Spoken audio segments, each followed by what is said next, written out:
Welcome to the Transform My Dance Studio podcast, the only podcast for dance studio owners, where each week we bring you business growth strategies to help you increase your profits, impact the lives of more students, while ensuring you give back some time to have a little life outside of the studio. It's time for you to become the go-to studio in your area. Now, here's your host, founder of the Dance Studio Owners Association, Clint Salter. Hey there, it's Clint, and before we jump into today's episode, I wanted to let you know about a month-long studio growth training that we're running called January Jumpstart, where for the whole month of January, we're giving you video trainings, online webinars, guides, worksheets, templates, you name it, to get you set up to have success in your studio for 2017. Now, it's free to join. All you need to do is text the number 44222 with the word Jumpstart 17.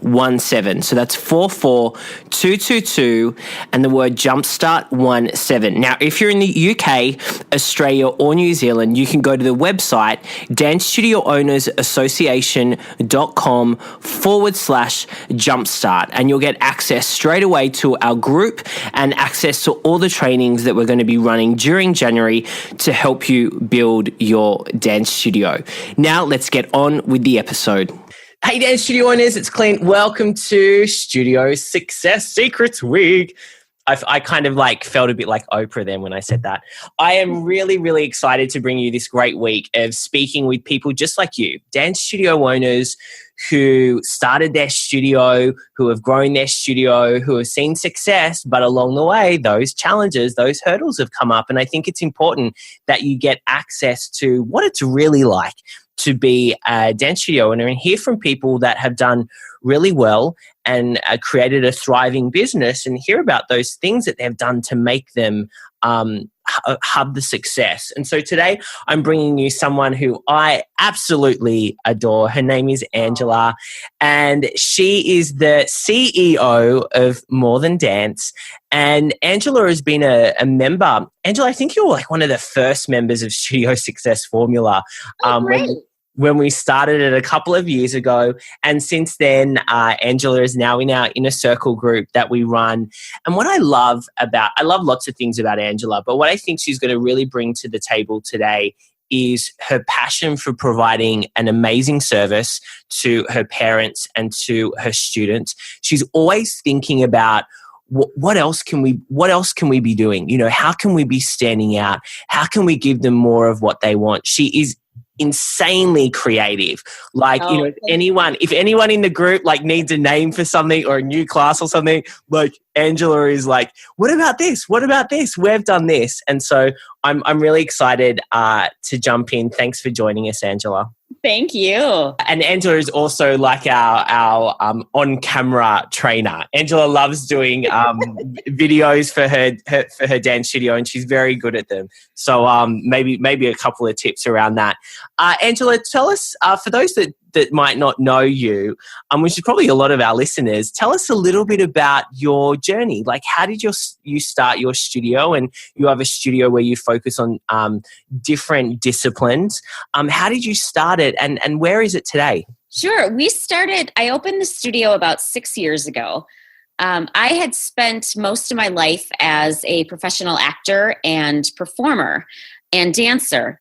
And I was frustrated when I would go to auditions sometimes and not know how to sing the best or things like that. And a lot of students from other studios were asking me to coach them on auditioning or musical theater or things like that. Mm-hmm. And so I decided, instead of driving all over town working with people, that I would open my own studio. And we opened 6 years ago. We are doing well. We always look for more students and things like that. But I really wanted to make a studio that was a triple threat experience. So our performers and our dancers know how to sing. They know how to act. They may not be as fluent in all three disciplines, but they do know what to do at a professional audition. Or they know how to act in dance class, or even, with improv, it helps them, the older kids, when they've gone on job interviews and things like that. Mm-hmm. but we're very wholesome in my mission. So all different types of families feel welcome at our studio. And I've noticed that as well after, from working with you, is that you do have a huge open door policy. And although I just want to make the distinction here, although you know exactly who your ideal student and parent is, you know the type of person that you want in your studio, I mean, it does have this everyone is welcome feel to it. I mean, how do you... And I know that's part of your vision and part of your mission, but how do you market? How do you tell the world that without being all things to all people? Does it make sense? Yes, absolutely. Absolutely. And that is a challenge. The marketing has to be specific for each kind of different group. Mm-hmm. So in some ways, it's almost as though we have 3 different studios in one. So we have our acting track or our musical theater track. We have just our kind of straight dance track. And all of those things have to be marketed in a different way to get to each type of student that we're looking for. Yeah. But it's not, we also do have rules, and we also do have things that our, students need to follow. So it's not just, hey, come on in, everything like that. But we do try to meet people where they're at and then kind of bring them along to where we want them to be. Mm-hmm. Yeah. Does that make sense? Yeah, completely. I love it.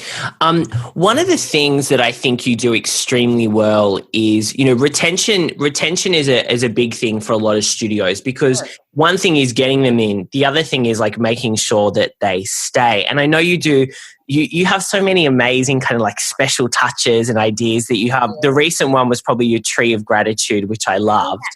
Thank you. Tell us a little bit about how you approach retention inside of your studio.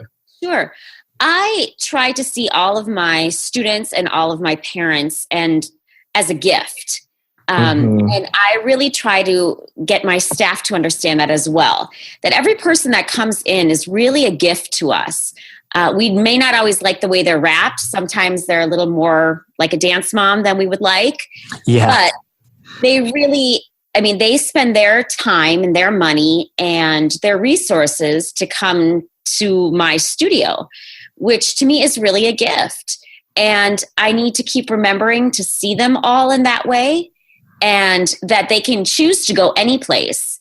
But if I can have them come to my studio and feel special and feel appreciated and wanted, I think that helps a lot with retention. I always had a mentor who said, be the most positive and enthusiastic person you know.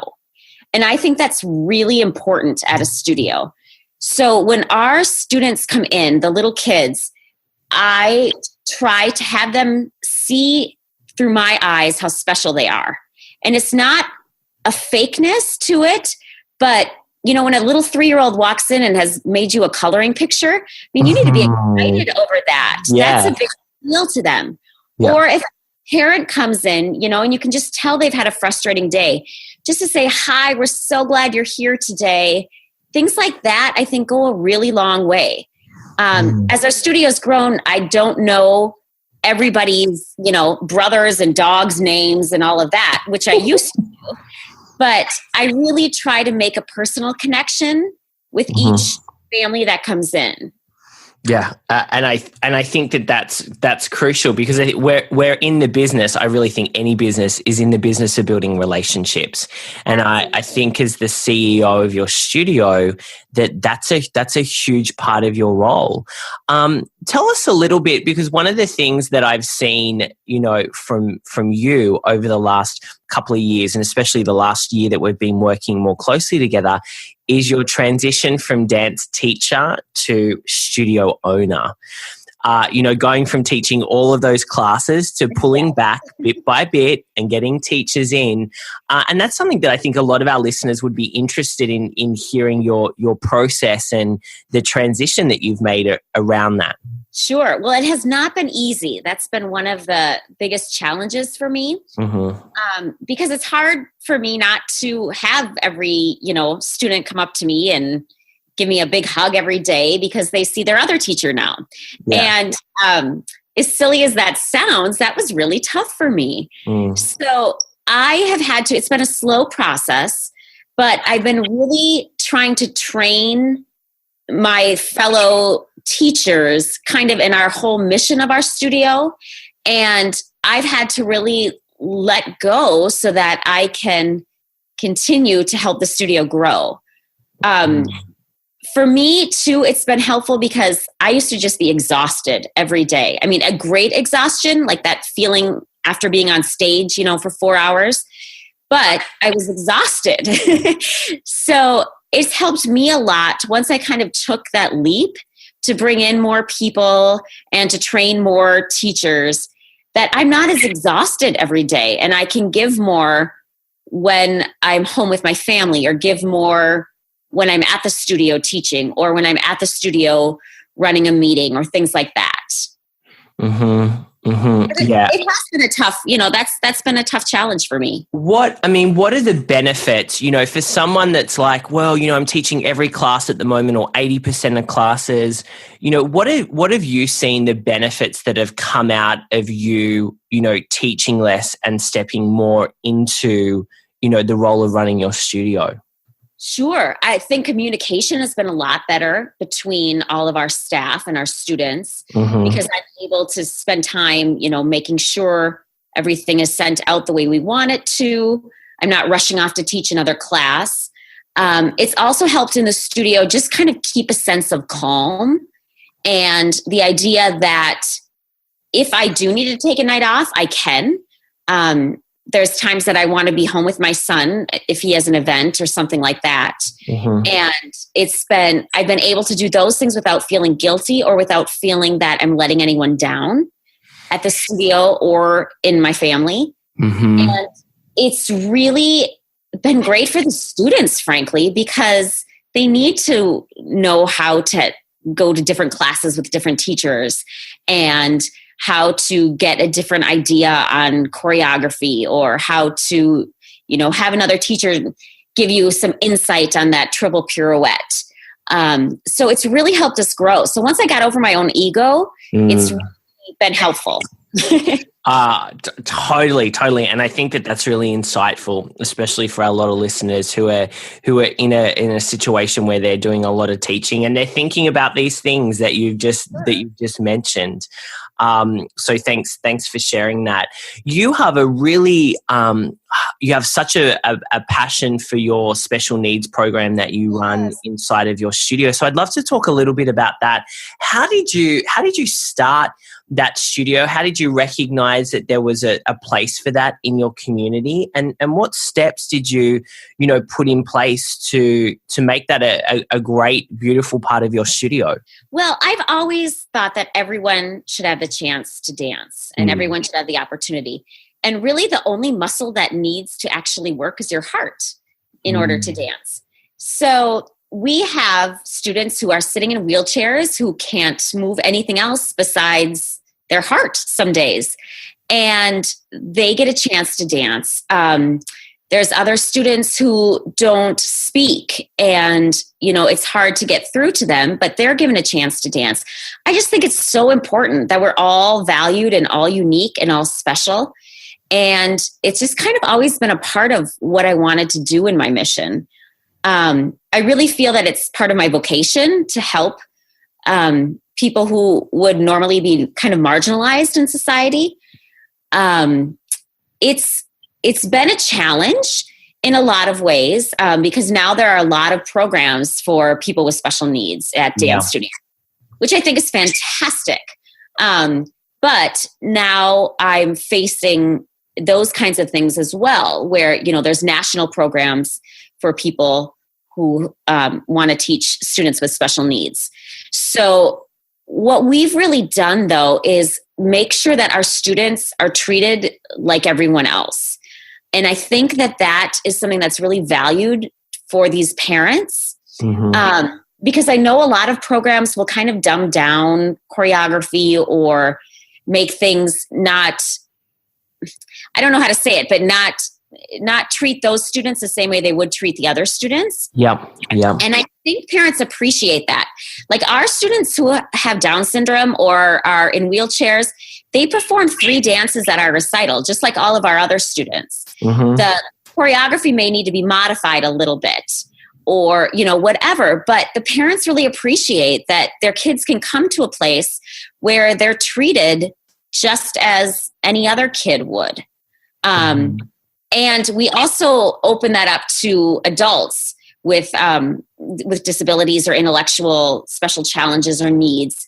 And that's been a great thing too, because then as they progress, they are still able to have something that they can call their own. And it's just so amazing, Clint, to see these kids light up when, we took them to a dance competition last year and they took first place overall.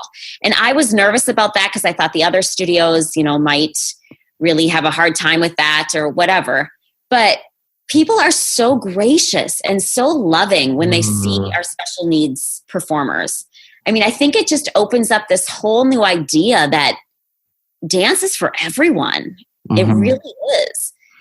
So I think that I've done some things to help the program grow. I brought in someone who speaks sign language.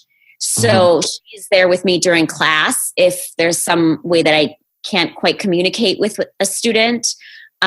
We always tend to do the same things because kids with special needs really need direction on what they know goes next. Little things like that have been really helpful. Yeah, fantastic. Look, and it's a great program, and I know how passionate you are about providing that. So it's beautiful. It's really beautiful. Angela, I know that we're running out of time. I'd love to ask you, looking back over the time that you've had your studio, what is the one big lesson that you've learned that if you could go back, and I always say in these interviews that I'm not about going back and saying, regretting and saying, oh, I wish I did that differently, because you wouldn't be where you are today if you didn't make that kind of decision and choice back then. But what's a lesson that you've learned along the way that you think would be useful for our studio owners that are listening? I think the big lesson for me would have been to get things written down, get the systems and processes written down. I just kind of always assumed that the way I did things was kind of the way everybody would do it. Yeah. If that makes sense. Totally, it does. I think we all start there. I think we all think that at some point and go, why would you? And then we start questioning it when one of our staff or something does something and we're like, why would you do it that way? Right. Absolutely. Like even just, how you welcome somebody into the studio or how you offer them a cup of coffee when it's 6 below like it is today. Just those little things. Like I should have written all that down right away. I think if I would have done that, that would have just helped propel me so I don't have to keep saying the same things over and over or, reteaching everybody different things. I think us as dance studio owners need to realize how special we are and that we do have these unique ideas and not everybody else in our studio, the front desk staff or other teachers may see things the same way. So to really write down and have systems for what's important to you. And you've helped a lot with that, Clint, too. Thank you. Oh no, you've put in the work. I mean, we talk a lot about systems, and it's crucial because as studio owners, everything stays stuck in our head most of the time, and then we're like, but we're the only one that can do that. And a successful studio doesn't work like that. You need to make sure that that you're building a team around you that can be in and be driven as well by the vision and the mission that you have, and that can support you through the process of growing a studio, because it can't happen alone. And look, I've seen those people that do it completely alone and they get to a point where they think, yes, we're making a lot of money, but that person's working 70 hours a week. And if they left that business, they don't have a business. They've just given themselves a job. And so, it's definitely part of our mission in what we do with our programs is to, be able to free up, studio owners to have a great business, but also have a life, right? And I think I remember you saying it at one of the retreats that we had was that, I'm happier in my marriage. Like my marriage is happier. Yes. My family is happier. Yes, absolutely. And those are the important things. Yeah. The studio is important as well, but you have to have a life, a rich life. And I think you can give that to your students then, pass that on. So important. Such a great lesson. Look, Angela, always a pleasure to chatting with you. Tell our audience your website so they can go and check out all the awesome stuff that you're doing and see a great video of you on the homepage. Okay. It's More Than Dance, MOORETHAN dance.com. More Than Dance. Awesome. Well, as always, great to chat with you.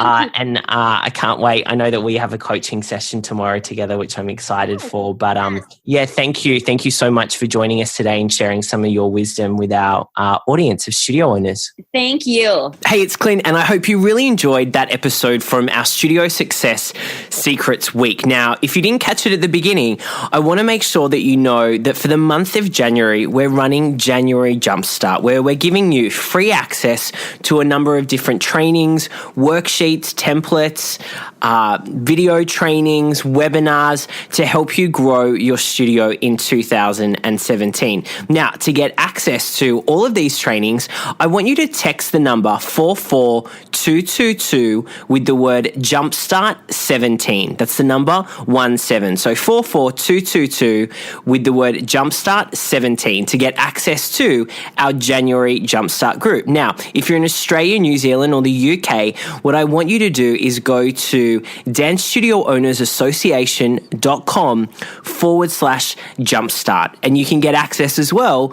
to all of our trainings that we're having inside our members area for January Jumpstart. Now, we've already got hundreds of dance studio owners from around the world that are joining us in this training, and I hope to see you there. So don't delay, jump on in, and let's make 2017 together your best year in business. Bye for now. Thank you for joining us today. For all the resource links from the show and to receive access to our free dance studio growth training, make sure you visit transformmydancestudio.com.